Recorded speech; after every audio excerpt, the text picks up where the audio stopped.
Listen, as a Niger man that loves Nigeria, I love Jamaicans the same way I love Nigerians. In fact, I love Caribbeans the same way I love Africans. I just love you, man. And take it from me, as a Nigerian person, we've always looked at Jamaicans with a bit of admiration. Like, you know what, you guys do your thing. So when I see things like this, yeah, I can't lie, I gotta stand up for you guys, you know. Because I just imagine that if it was a Nigerian person, we'll be backing it like there's no tomorrow, man. I don't care, I don't like this stuff.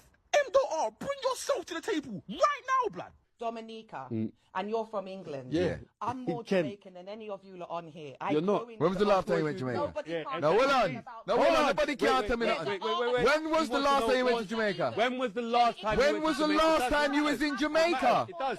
Do you know what's going on the streets of Jamaica?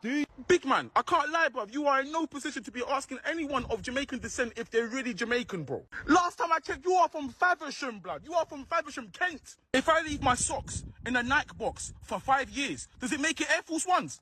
Big man, you are as Jamaican as Branston Pickles. You are as Jamaican as Transport for London. You are as Jamaican as the England rugby team. Hannah Montana is more Jamaican than you. At first, people were telling me to draw you out. I was thinking, why, man? I don't know why. Like, let him enjoy the culture. If he enjoys the culture and pays respect to it, it's all good. But try no, big man. You are a guest in that house. Take off your fucking shoes, blood. Respect yourself and the people you are trying to entertain. Don't come and do rubbish out here, big man. You've just learned how to make quality music. If you like, mess up again. My foot here, rubbish, nonsense head.